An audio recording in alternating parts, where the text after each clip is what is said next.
është ende herët të themi se ka përcyer rreziku për shkak të përmbytjeve. Në momentin që po flasim, vazhdojnë rreshjet e shtiut nëpër Shqipërinë e Mesme, kryesisht dhe atë perëndimore,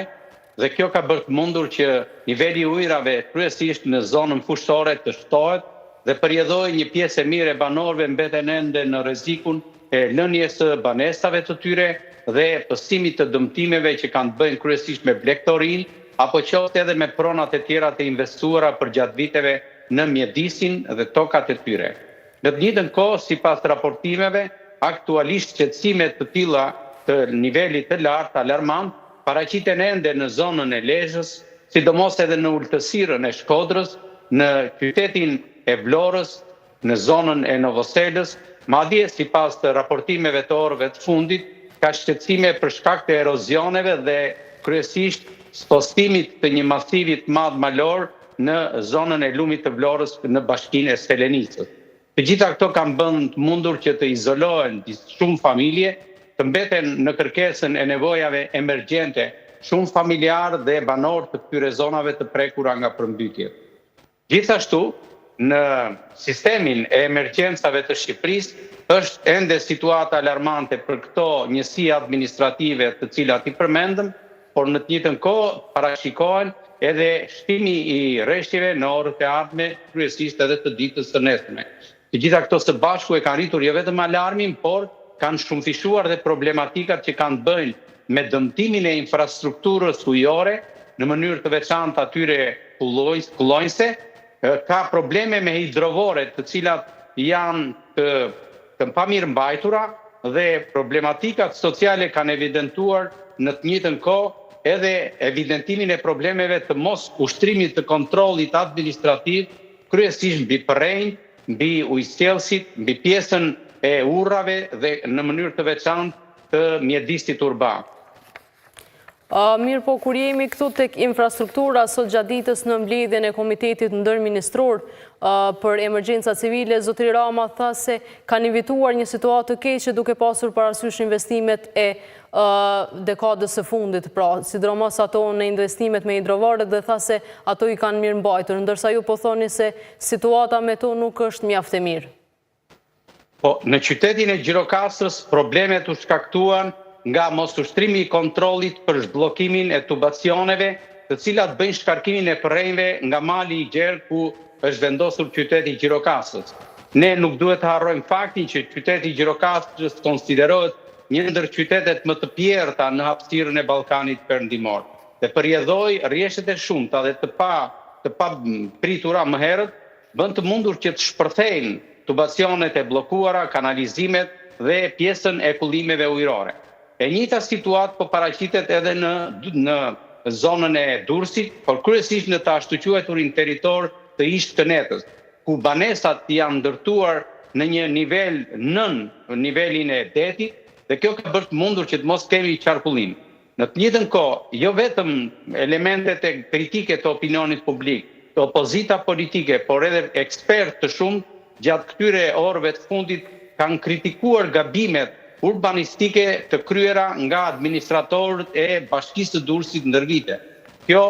bën të mundur që përmbytjet jo vetëm të ripërsëriten sa herë kemi rreshtje të dendura, por në mënyrë të veçantë dëmtimet dhe dëmet e shkaktuara në pikpamjen ekonomike dhe sociale mbi banorët janë të pallogaritshme. E njëjta gjë mund të thuhet edhe për zonën e Lezhës, ku problematikat nuk janë të lidhura vetëm me kullimin apo me hidrovoret, por janë edhe me keq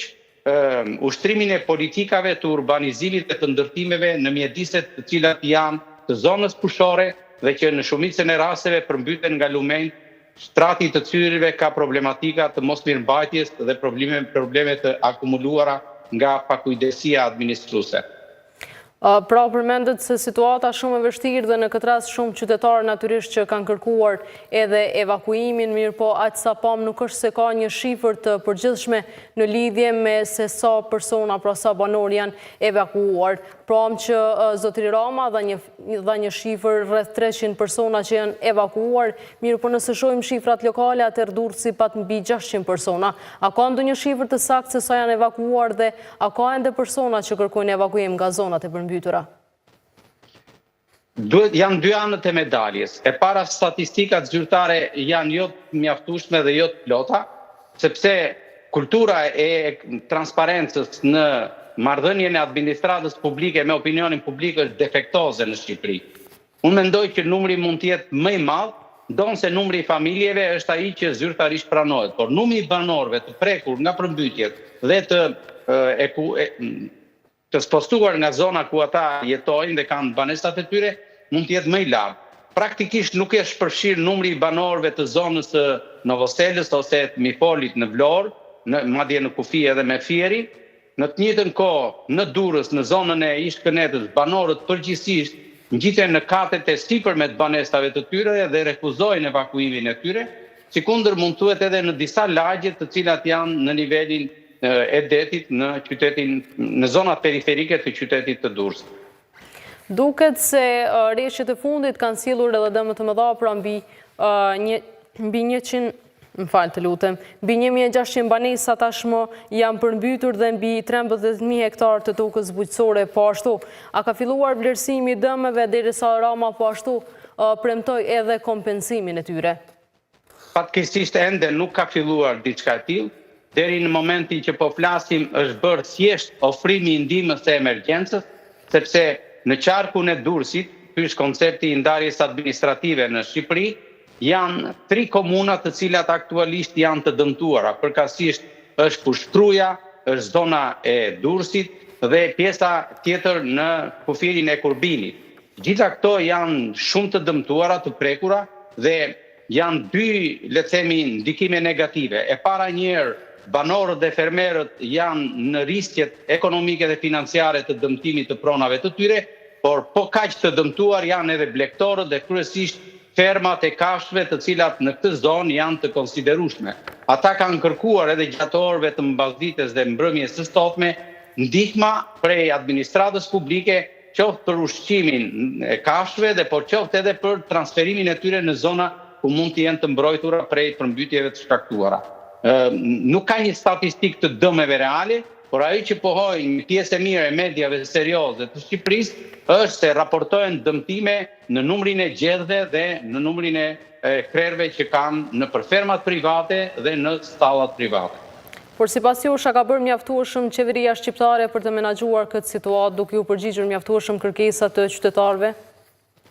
Problemi shtrohet tek mungesa e një lartpamësie dhe kujdesi për të paraprirë riskjeve që shkaktohen nga përmbytje dhe fatkeqësi natyrore. Në këtë këndvështrim Shqipëria dëshmon një kulturë të neglizhencës dhe të injorimit. Më herët ka pasur një traditë kur institutet e ndryshme të studimit të zhvillimit